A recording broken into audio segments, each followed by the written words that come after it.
দেখুন ভাই, সততা কাকে বলে? আসলে পৃথিবীর সব মানুষই এত খারাপ না।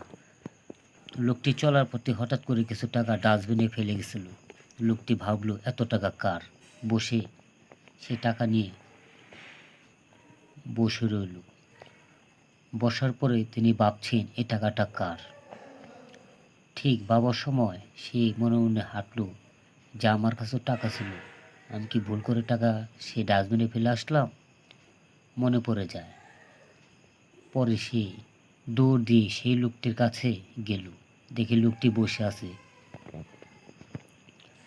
তখনই ওই লোকের বাসা থেকে ফোন আসলো, বাবা তুমি কোথায়?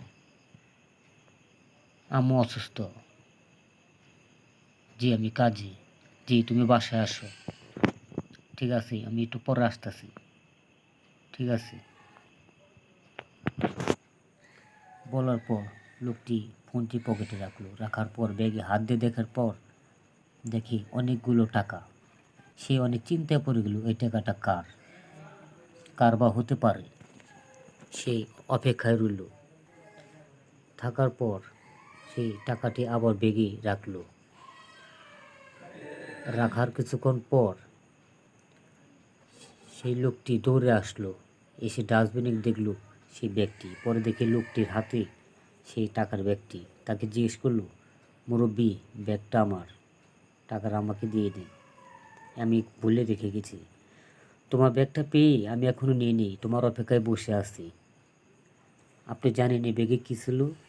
হ্যাঁ আমি জানি, টাকা ছিল। এই নেন আপনার ব্যাগ। আচ্ছা ধন্যবাদ, থ্যাংক ইউ।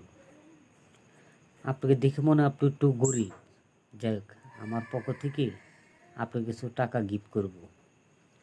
লোকটি টাকা দিল, কিন্তু সে বলল লাগবে না ধন্যবাদ।